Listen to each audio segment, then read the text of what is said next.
What's up, YouTube? It's Skater24655X. Coming with you for another video.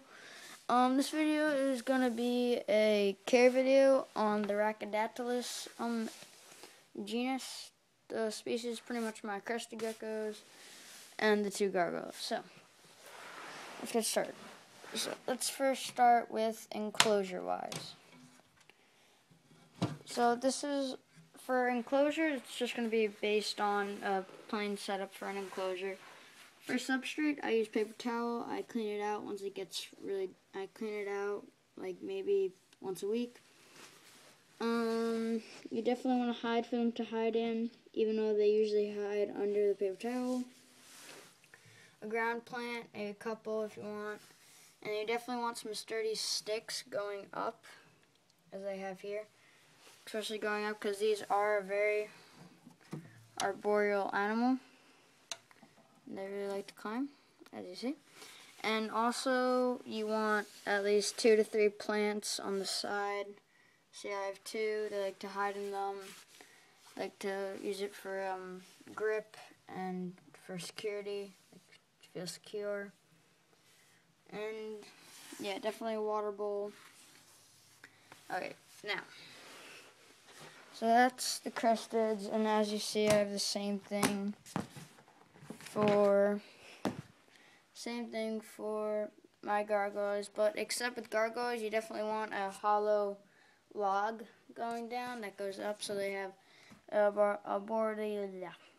so they can be arboreal up here, and then they can hide inside.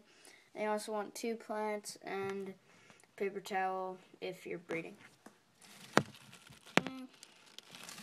Here they are. That's the female, that's the male. Water bowl, of course. And the little log thing counts pretty much as a hide anyways. Okay. Now, food. If probably a lot of you guys already know, for Rhacodactylus species food, Rapashi. I mean, that's all I feed them. They thrive on this stuff. They really like it. You just mix it like maybe a little bit, and it's like 1 part this stuff and then 2 parts water, and you mix it up and you put it in a little food cap, and you put it in the cage, leave it overnight. The next night, you take it out, and what I do, I put it in my bathroom, and I put water in it, and so then the water lifts up the food. So like when you rinse it out, it'll come out easily. So yeah, and yeah, and same with the gargoyle geckos. They will eat the same thing, even if it says Crested Gecko diet, they'll eat it.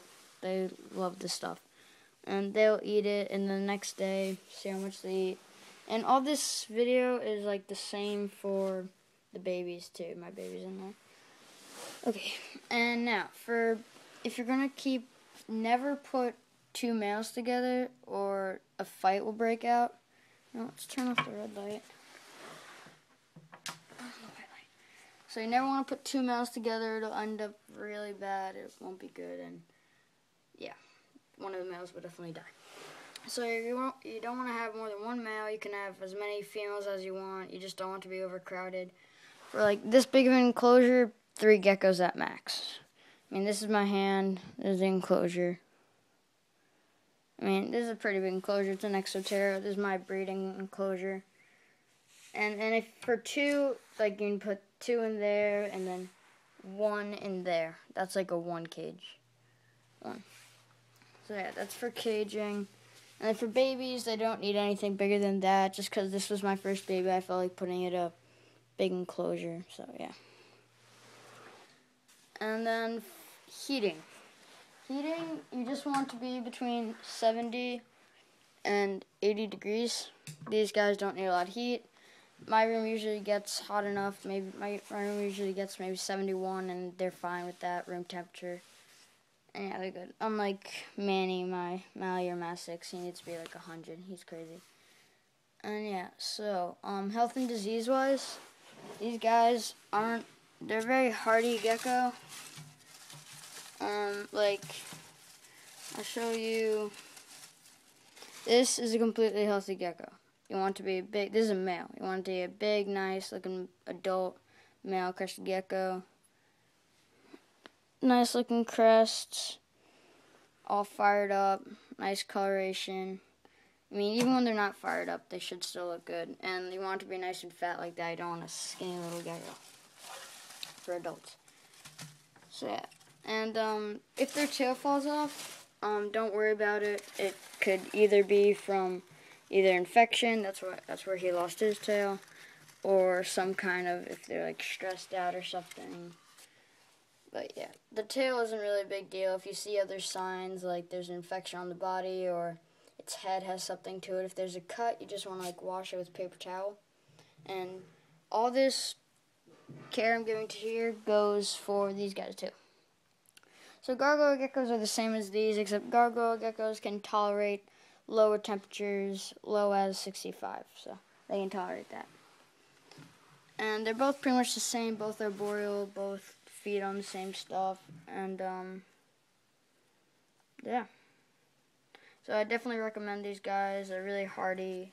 You just feed them every other day. And make sure it's in the evening because these guys are nocturnal.